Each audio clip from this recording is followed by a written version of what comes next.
Bonjour amis chers internautes de Weli TV, bienvenue dans votre émission Avenir Vert, une émission destinée aux jeunes leaders sénégalais. Alors le thème du jour est les problèmes des jeunes mères. Mais avant d'entrer dans le vif du sujet, laissez-moi vous présenter mes chers invités. Monsieur Nia Sidina Omar, étudiant en sciences juridiques et politiques à l'UCAT. Monsieur Diallo Yatma, étudiant en section communication visuelle à l'UGB. Monsieur Sanya Abdoulatif, étudiant en santé communautaire à l'université Alioune Diop de Bambey. Et enfin, nous avons mademoiselle Gueye Rokaya, une future candidate au baccalauréat. Alors, les jeunes mères peuvent être classées en 3 catégories. Les mamans mariées, les mamans qui ont été violées et celles qui l'ont conçu avec leur partenaire de manière consentante. Et justement, la maman du dernier groupe est jugée de ne pas avoir pu gérer son devoir contraceptif et perçue moralement fautive d'avoir fait une bêtise. Alors que la société, la famille et le papa qui est souvent protégé ont leur part de responsabilité. Sur ce, nous allons laisser M. Nian nous dire ce qu'il en pense.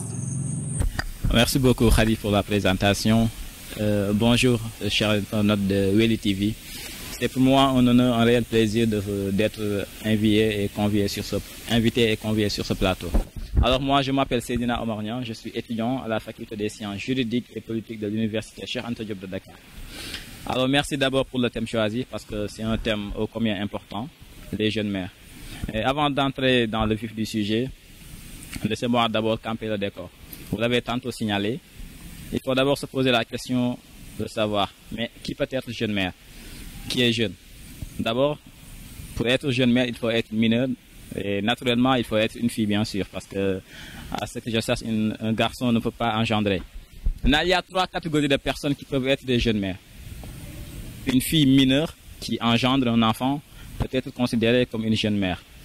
Une fille mineure qui a été violée et qui, à l'issue de ce viol, engendre un enfant peut être considérée comme une jeune mère, tout comme une fille qui n'est pas mariée et qui n'a pas été violée, mais qui a eu des relations sexuelles consentantes avec son partenaire peut aussi être considérée comme une jeune mère. Maintenant, toutes ces 3 catégories de personnes, j'allais dire, ont quelque chose en commun, c'est la grossesse précoce, qui est une problématique très importante dans ce pays. Et il y a une autre question aussi qui surgit, la question de savoir, mais qui sont les responsables? Est-ce la jeune fille qui vient d'engendrer un enfant? Est-ce la personne avec laquelle elle a eu un rapport sexuel? Est-ce sa mère ou bien est-ce en tout cas son papa? Aujourd'hui, il est clair que les responsabilités sont partagées. Aussi bien que la jeune fille est responsable, même si sa responsabilité peut être minimisée, son partenaire est aussi responsable, la société est responsable, sa maman est responsable, mais il y a une personne qui, au-delà de tout, est responsable sans que les gens ne puissent en tout cas parler de cette personne-là. C'est son papa. Parce qu'il ne faut pas oublier que dans la société sénégalaise, le papa joue un rôle très important, même si la mère joue aussi un rôle très important. Mais souvent, on a tendance à minimiser le rôle de la responsabilité, le rôle du parent dans l'éducation de son enfant. Ce qui fait que quand une fille tombe amoureuse, souvent on dit que c'est la mère qui est responsable, mais c'est la société qui est responsable et non pas le père. Mais laissez-moi vous rappeler qu'il y a ce que le droit appelle, en droit sénégalais, il y a ce que l'on appelle en tout cas un bon père de famille. C'est-à-dire un père qui est avisé, un père qui est diligent, mais en tout cas un père qui est responsable. Et je pense que si ce père-là avait déjà joué tous ces différents rôles-là, en tout cas, je ne dirais pas que sa fille n'allait pas tomber enceinte, mais en tout cas, au Sénégal, on ne noterait pas un grand nombre de grossesses précoces au niveau des jeunes filles. Pour l'instant, je ne vais pas trop monopoliser la parole parce que je partage le plateau avec d'autres invités. Et si vous me le permettez, je vais laisser la parole aux autres. Merci. En tout cas, il est clair que même si la jeune maman a fait une bêtise, elle reste encore une victime. Et sur ce, étant victime, elle se met face à des problèmes, à des contraintes dans la société, dans la famille, dans son environnement. Et je vais laisser Monsieur Sanya nous dire un peu quels sont les problèmes auxquels la jeune maman est confrontée. Bon, pour revenir à votre question, aujourd'hui nous constatons que si nous parlons aujourd'hui de problèmes de jeunes mères, c'est parce que c'est un sujet vraiment complexe vis-à-vis des autorités étatiques, mais aussi vis-à-vis de la société dans laquelle nous évoluons. Mais pour commencer, nous pouvons définir qu'est-ce que c'est l'adolescence. L'adolescence, pour moi, je l'aperçois comme une période de transition entre la vie de l'enfant et la vie adulte, qui est marquée par d'importantes mutations, que ce soit physico-psychiques du moins. Ces mutations sont en quelque sorte le développement de la pilosité, que ce soit au niveau du pubis ou bien que ce soit au niveau des aisselles, mais aussi le comportement mental, parce que c'est ce qui diffère l'enfant de l'adulte. Il y a une importante mutation qui se fait au niveau du cerveau, du cortex cérébral du moins, qui diffère l'enfant de l'adulte. Si nous revenons aux problèmes, ils sont multiples du moins, et c'est dans leur complexité qui fait, c'est leur complexité du moins qui fait tout le charme de ce débat. Donc, dans ma posture, les problèmes que je vais signaler ou bien que je vais avoir à discuter avec tout le plateau, ce serait par exemple les grossesses précoces. Les grossesses précoces, quelles ont été leurs causes et quelles seront les conséquences dans la société. Et aussi, de l'autre côté, je vais développer un peu, comment dirais-je, la vision de ce que la société a de toi. Par exemple, toi, la femme mère, comme disait celui de Merci, M. Sagna. Alors, retenons que la jeune maman qui a engendré un enfant avec son partenaire de manière consentante est perçue fautive et est mal jugée par la société. Mais n'oublions pas que la jeune maman, qu'elle soit mariée, violée ou bien même consentante, toutes ont des problèmes. Parce que au niveau de la médecine, surtout le côté médical, la jeune maman, étant jeune, comme on l'a si bien dit, n'est pas prête en fait à faire face à certaines situations. Et la grossesse, c'est un fait assez délicat. D'ailleurs, même disons que les mamans qui ont l'âge de porter des grossesses ont des problèmes à l'accouchement. Donc, je me dis qu'il y a des conséquences aussi au niveau physique. Et sur ce, nous allons laisser Mademoiselle Gueye-Rokhaya nous donner son point de vue. Merci Mademoiselle Sow de m'avoir invité sur ce plateau. Comme vous l'avez si bien défini, une jeune mère, et à savoir, nous avons d'énormes conséquences, surtout physiquement, comme l'arrêt de la croissance. Il y a des jeunes mamans qui subissent des césariens lors de leur accouchement, et qui n'est pas normal aussi. Il y a même des jeunes mamans qui sont infectées, qui ont des infections, des IST, et ces IST sont aussi des conséquences qui peuvent même aboutir la stérilité et d'autres conséquences néfastes qu'on néglige. C'est-à-dire la mère adolescente peut également éprouver des problèmes moraux liés aussi à sa position particulière dans sa société, à l'attitude même de sa famille. Je veux dire même que voilà, sa famille même peut également soutenir ou rejeter le père. Il y a le manque de considération même, c'est-à-dire c'est ce qui va leur conduire dans des situations de détresse et même des situations de solitude même. Et c'est ce qui gangrène de nos jours dans notre société. Voilà, les jeunes mères avant mariage même, j'ai bien précisé. Voilà. Et merci M. Diallo, mais sur ce point, je voudrais éclaircir quelque chose, parce que justement, les jeunes mamans avant mariage, en fait, on en dispose deux catégories, celles qui ont été violées et celles qui l'ont conçue de manière consentante. Alors pour celles qui ont été violées, soit il y a le problème d'inceste aussi qui est au Sénégal et qui est fréquent ces temps-ci. Alors vous ne pensez pas qu'on devrait légaliser l'avortement pour ces jeunes mères? Parce que non seulement la jeune maman, dans ce cas, a des difficultés de vivre avec la société, mais aussi il y aura des conséquences qui vont répercuter sur la future progéniture. Effectivement, mademoiselle, vous savez, de nos jours, ce problème même que vous venez d'indexer le doigt, c'est-à-dire le problème de viol, les jeunes mamans qui subissent voilà, des questions de viol. Mais il faut savoir qu'on est au Sénégal, de manière générale en Afrique, nous, voilà, on ne détache pas de notre culture.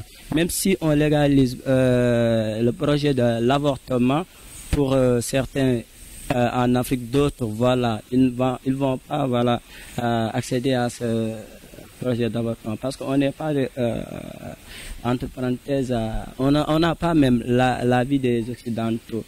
Voilà, ici en Afrique, on nous détache, c'est impossible, voilà, de nous détacher à notre coutume, à nos coutumes, à nos, voilà, alors que l'avortement, voilà, dans certaines cultures.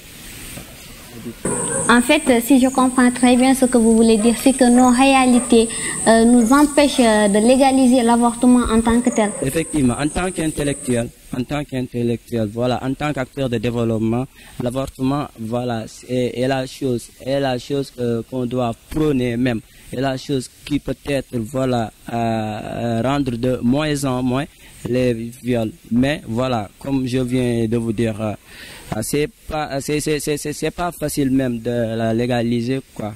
Voilà. Ok, d'accord. En fait, je me dis, bon, je partage ça avec vous, je me dis que nos réalités ne devraient pas être un problème, en fait. Parce qu'il faudrait penser à ces jeunes qui auront des problèmes dans la société à vivre avec cette situation de jeune mère, de vivre avec un enfant.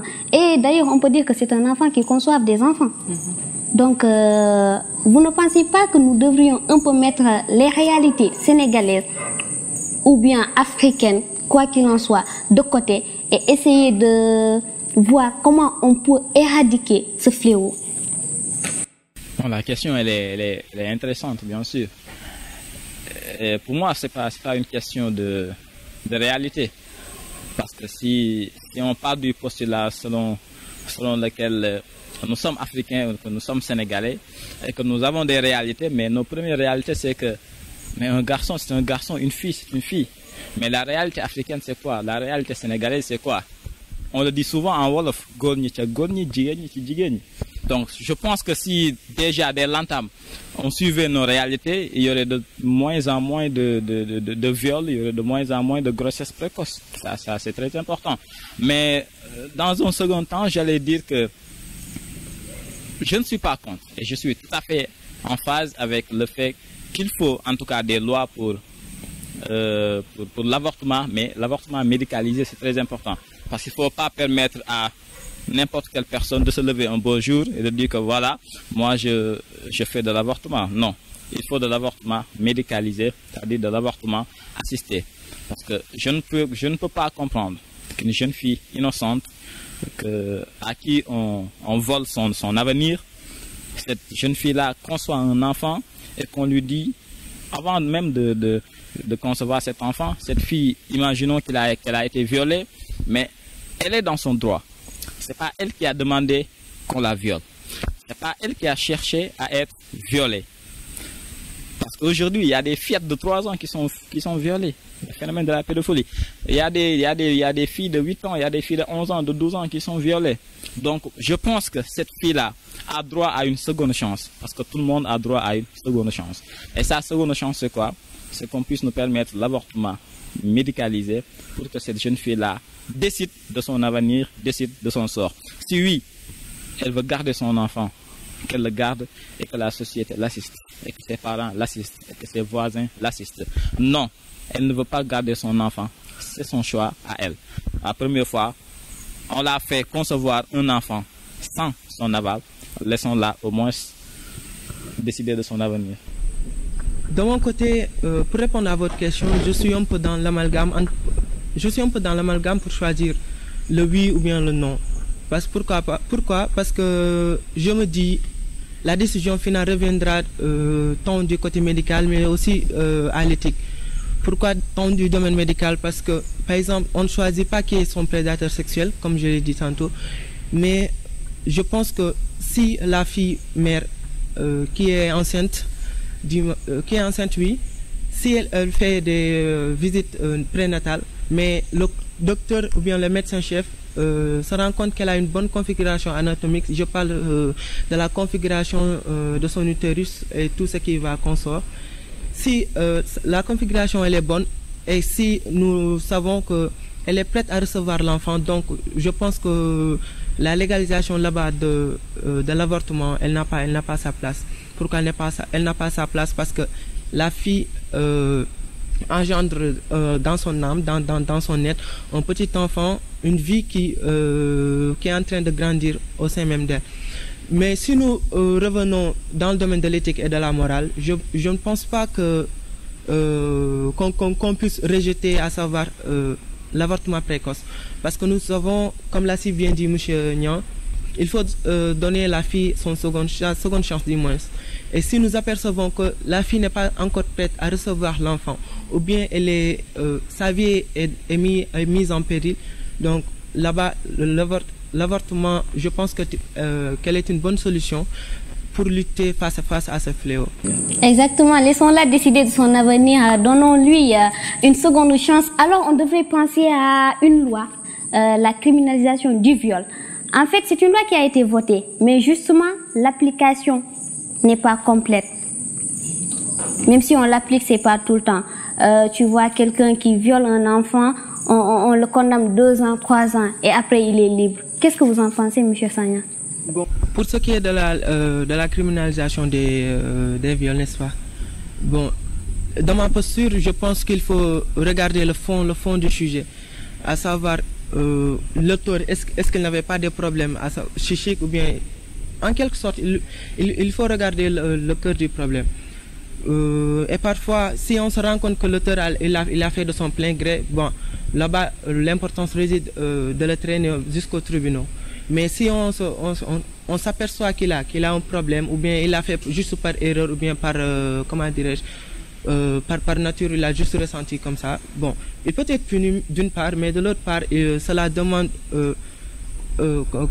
qu'on essaye de recentrer les choses, c'est-à-dire d'en discuter, parce que puisque nous sommes une société africaine, nos coutumes ne vont pas de pair avec les tribunaux, je pense. Donc il faut essayer de discuter sur la chose, essayer de voir comment régler la situation. Si cela s'avère qu'elle est un peu, comment dirais-je, le cas est un peu critique, on peut mener le procès jusqu'au tribunal. C'est ça. Moi, je pense que maintenant, les viols se font dans les maisons. Je ne peux pas concevoir une fille, évidemment, qui se met à tout moment dans la chambre d'un homme. Le premier jour, il te caresse. Le deuxième jour, il te donne une bise. Et toi, bon, tu te dis, c'est pas grave, c'est quelque chose de passager. Et le troisième jour, vous couchez ensemble. Le lendemain, tu te lèves et avec il m'a violé. Et là, je pense pas que c'est quelque chose de je sais pas. Je pense pas qu'on peut punir une personne qui n'a rien fait. Si je comprends bien, avant de criminaliser le viol, il faut d'abord chercher à savoir quelle en est la cause. Exactement. Parce que d'après ce que vous dites, en fait, il y a certaines filles qui prétendent avoir été violées, mais pourtant qui l'ont voulu. Ok, d'accord. En fait, je pense qu'il n'y a pas lieu de reposer le débat sur le viol, parce que le débat a été déjà posé il y a longtemps. C'est au sortir, en tout cas, de ces discussions, en tout cas, que la loi sur le viol a été mise en place.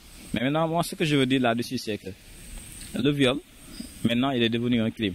Et en tant que crime, il est passible de peine de prison. Mais ce que je veux dire là-dessus, c'est que pendant longtemps, on avait considéré le viol comme étant un simple délit qui est passible d'un emprisonnement de 5 à 10 ans. Mais avec la loi 2020, je pense, 2025 du 10 janvier 2020, qui modifie la loi 65-60 du 21 juillet 1965. Avec cette nouvelle loi, mais le viol est devenu un crime au Sénégal. Et aujourd'hui, les auteurs de viol, en tout cas, risquent d'être suivis au niveau de la chambre criminelle, jugés au niveau de la chambre criminelle, et ils risquent en tout cas la réclusion criminelle, c'est-à-dire que la prison à vie. Donc je pense que c'est une avancée en tout cas très considérable au Sénégal. Maintenant, je pense qu'il reste à nous Sénégalais d'aider la justice à faire appliquer cette loi. Parce qu'aujourd'hui, s'il y a de plus en plus de viols et que les gens restent toujours dans ce cadre-là de masla, les choses ne vont pas avancer. il faut que les gens aient l'habitude d'aller porter plainte au niveau de la police.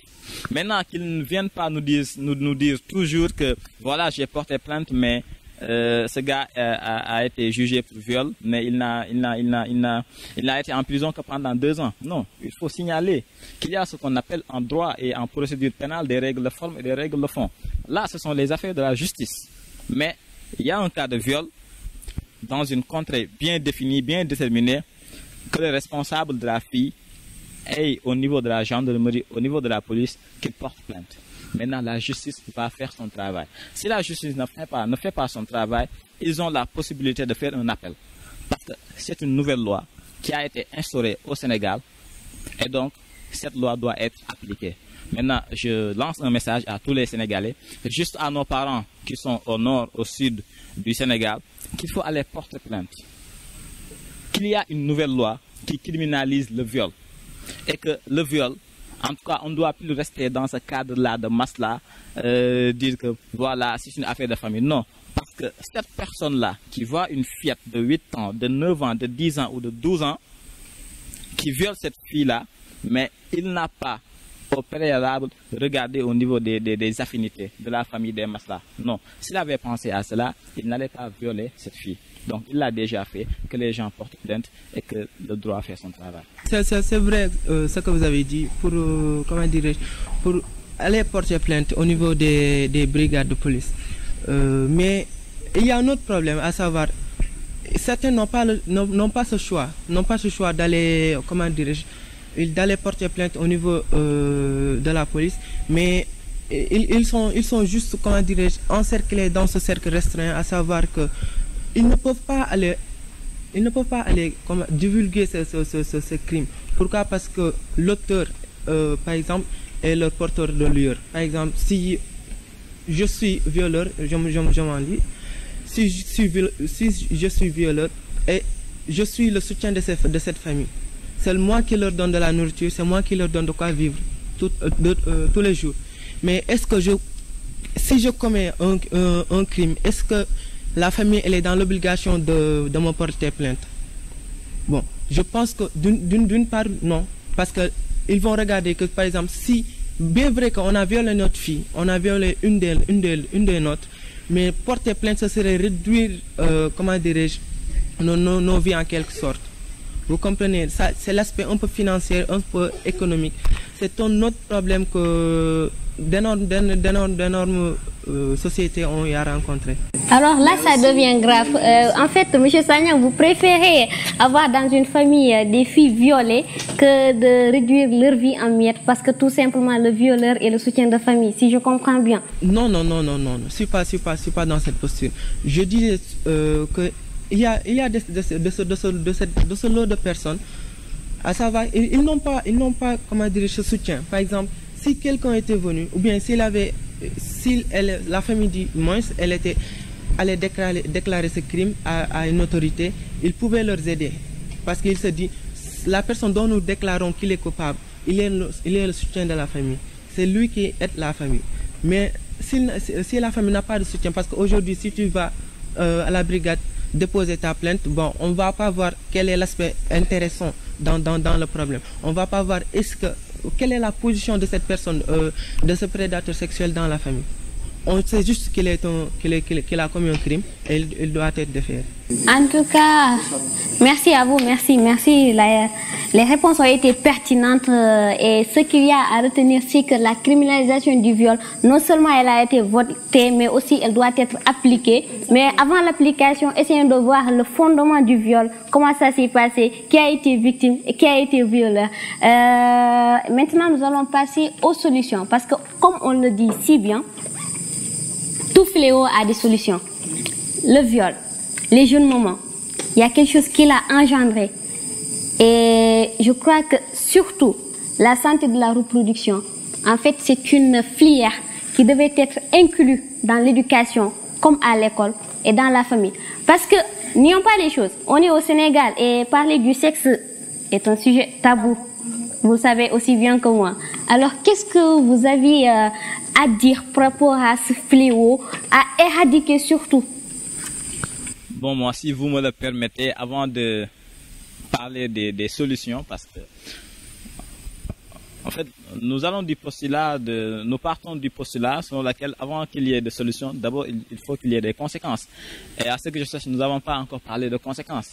Donc, il va falloir nous permettre de parler, pas de conséquences, mais de parler des causes de ce qui fait que nous avons en tout cas beaucoup de jeunes mères dans ce pays. Il faut d'abord parler de ça avant de parler de solutions. Mais il va falloir me permettre aussi, avant de parler de solutions-là, de parler des conséquences des jeunes mères. Parce qu'aujourd'hui, en fait, l'État du Sénégal a fait beaucoup d'efforts, a consenti beaucoup d'efforts sur la scolarisation des jeunes filles. Mais nous constatons de plus en plus que beaucoup de jeunes filles abandonnent l'école. Surtout à cause des grossesses précoces. Et aujourd'hui, il faut parler de ça. Parce qu'aujourd'hui, l'éducation, même si l'État a consenti beaucoup d'efforts, il ne faut pas oublier que que l'État, en tout cas, a une grande responsabilité pour maintenir, en tout cas, les jeunes de 6 à 16 ans dans le système scolaire. Parce qu'il ne faut pas oublier, voilà, et vous allez m'excuser parce que je suis un juriste. Et il y a une loi, c'est la loi 2004-37, qui modifie et qui complète aussi la loi, je pense, 91-22 du 16 février 1991. Et cette loi impose, en tout cas, à l'État, suite à l'État du Sénégal, de maintenir les jeunes, en tout cas des deux sexes, qu'ils soient, en tout cas, garçons comme filles, de les maintenir donc à l'école. Maintenant, je vais en revenir sur les causes. Qu'est-ce qui cause, en tout cas, qu'est-ce qui fait que nous avons beaucoup de jeunes mères dans ce pays? D'abord, la sexualité. C'est un sujet que l'on parle partout. La sexualité des jeunes commence beaucoup plus tôt que prévu. En France, on nous dit que la sexualité commence, en tout cas, entre 16 et 17 ans. Au Sénégal, la sexualité commence entre 11, 12 et 13 ans. Et ça, c'est problématique. C'est une des premières causes. La deuxième cause, c'est qu'aujourd'hui, les jeunes ne maîtrisent pas l'aspect sexuel. C'est-à-dire que les jeunes, entre eux, ils pensent qu'ils ont un devoir, en tout cas, j'allais dire, un devoir de performance sexuelle. Ils pensent que chacun l'a fait, sauf eux. Et ça, c'est vraiment dommage. Parce qu'aujourd'hui, partout dans les grandes places, dans les établissements, dans les écoles, dans les rues, les jeunes, ils ne parlent que de sexe. Et en parlant de sexe, tout le monde pense qu'il a déjà fait, que les autres ont déjà fait du sexe, sauf eux. Et donc, ils ont tendance à vouloir eux aussi faire du sexe. Et ça, c'est quelque chose que nous devons parler dans les plateaux de télé pour inciter les jeunes, en tout cas, à plus s'abstenir. L'autre chose, c'est le manque d'information. Aujourd'hui, les jeunes, en tout cas, ce qu'ils apprennent à l'école en cours de biologie, ils ont du mal, en tout cas, à le reproduire dans la réalité. Ils ne comprennent pas le cours de biologie à l'école. Et donc, une fois dans la réalité, ils ont du mal, en tout cas, à synchroniser ce qu'ils apprennent à l'école et ce qui se fait, en tout cas, ce qui se fait dans la réalité. Maintenant, c'est de là que je vais venir par rapport aux solutions. C'est clair. Il faut que les parents parlent avec leurs enfants. Parce que le premier, en tout cas, instructeur de l'enfant, c'est son parent. Il faut que les parents sachent que la sexualité est quelque chose qui arrive à chaque jeune. Il y a un âge à laquelle, si votre enfant, en tout cas, si une fois votre enfant a un certain âge, il est obligé, en tout cas, de parler de sexualité, de vivre la sexualité. Maintenant, c'est aux parents de parler avec, en tout cas, les enfants-là, pour en tout cas les inciter à s'abstenir davantage, les pousser en tout cas à faire beaucoup de recherches pour comprendre la sexualité. Et ils font que ce vide-là, en manque d'informations sur la sexualité, en tout cas puisse être éradiqué. L'autre chose, c'est que nous avons vu que le gouvernement du Sénégal, en tout cas dans sa lutte contre les grossesses précoces, a distribué beaucoup de préservatifs. Mais il faut que ça continue. Parce qu'aujourd'hui, si on ne peut pas empêcher aux enfants de faire l'acte sexuel, mais il faut mettre quelque chose d'autre. Donc, il faut continuer en tout cas à distribuer ces préservatifs-là et faire comprendre aux enfants l'intérêt qu'il y a dans le fait de porter les préservatifs pour en tout cas, avant en tout cas l'acte sexuel. Et je m'en remets là parce qu'il y a beaucoup d'invités dans le plateau. Moi, je mets prime abord le domaine du culturalisme parce qu'elle se définit de la façon à savoir, elle met en exergue l'influence de la culture d'autrui vis-à-vis de la personne. Aujourd'hui, la jeunesse africaine, particulièrement celle sénégalaise, elle est aujourd'hui influencée. Influencée par quoi? Par la culture occidentale. On met nos valeurs africaines au détriment de celles occidentales et ce n'est pas du tout bien. Cela commence dès le bas âge du moins, à la maison avec nos parents doivent être ouverts, surtout les mamans. Les papas, ils sont compréhensifs, mais les mamans devraient être ouverts. Je ne suis pas dans cette posture, à savoir, on dit la fille elle est trop proche de sa mère, ou bien le garçon il est trop proche de son papa, oui. Je pense que les rôles doivent être inversés, vice-versa. Ils doivent être réciproques. Parce que si par exemple, moi je suis homme, je peux parler de ma sexualité avec ma mère. Ça ne me dérange pas parce que peut-être ma mère elle est beaucoup plus ouverte par rapport à ce sujet. Et par exemple, mon père lui il est un peu, comment dirais-je, je vais pas utiliser, oui, sérieux austère. Bon, pour parler avec lui le thème de sexualité, ça sera un peu ça sera un peu difficile au fait. Donc nos parents devraient être ouverts par rapport à ce sujet, puisque le sexe est aujourd'hui une question taboue. Elle n'est pas du tout aussi élucidée dans la société. Mais aussi, excusez-moi, la société aussi est d'une part fautive. Pourquoi pas ne pas prendre des jours pour conscientiser les filles, les sensibiliser des conséquences des grossesses précoces. Je ne pense pas que les parents auront toujours le temps d'échanger avec les filles, leurs filles du moins, à propos de ce sujet. Certes, les mamans ont tendance à dire et pourtant, seulement, ça ne devait pas être un sujet tabou en fait. Voilà. Merci mes chers invités. L'émission tire à sa fin. Vos derniers mots, Mademoiselle Gueye. Merci pour l'invitation. Merci à Hadiso et aux très chers internautes de Weli TV. Ça a vraiment été un immense plaisir d'être là parmi vous et de poser sur ce thème. Une jeunesse doit participer au développement de son pays, comme ces genres d'émissions dénommées Avenir Vert. Voilà, c'est ce qu'on a besoin. Voilà, et merci encore mes camarades et collaborateurs ici. Et merci encore aux chers internautes de Weli TV. Voilà. Tout est bien qui finit bien. Comme le disait un dicton que j'aime bien. Dis-moi la jeunesse que tu as et je te dirai quel est l'avenir de ton pays. Si aujourd'hui nous sommes ici entourés pour parler de questions de jeunes, ce serait vraiment un honneur que ces jeunes puissent puiser à partir de nos débats. Je ne dis pas que notre débat c'est le plus important, quoi, mais puiser à partir des débats, puiser à partir des solutions qu'on a pu dire, par exemple utiliser les préservatifs, c'est pas du tout dedans. Il faut utiliser les préservatifs pour se protéger. Je dis aussi merci à toute l'équipe de Weli TV, à savoir tous les réalisateurs, nos coachs et encadreurs. Je dis aussi merci à tous mes collaborateurs que j'ai eu à partager ce plateau. Merci Khadi de m'avoir convié sur ce plateau. Merci à Weli TV, merci à l'ensemble des réalisateurs et des techniciens de Weli TV. Ce fut en tout cas pour moi un réel plaisir de prendre part à ce plateau. Juste terminer pour vous dire que, pour reprendre en tout cas les mots de Nelson Mandela, l'éducation est l'arme la plus puissante pour changer le monde. Donc merci à ce que vous faites parce que ça en tout cas participe à l'éducation. Et encore une fois pour terminer avec le thème, je dis oui pour l'éducation sexuelle dans notre éducation. Jeunes filles, protégez-vous. Jeunes garçons, protégez-vous. Il est important. Merci. Ok, merci. L'échange a été riche. En tout cas, la question a été le problème des jeunes mères au Sénégal et nous avons parlé des causes, des conséquences, des problèmes et nous avons aussi proposé des solutions, à savoir nous demandons aux jeunes filles de s'abstenir. Au cas échéant, protégez-vous, il le faut.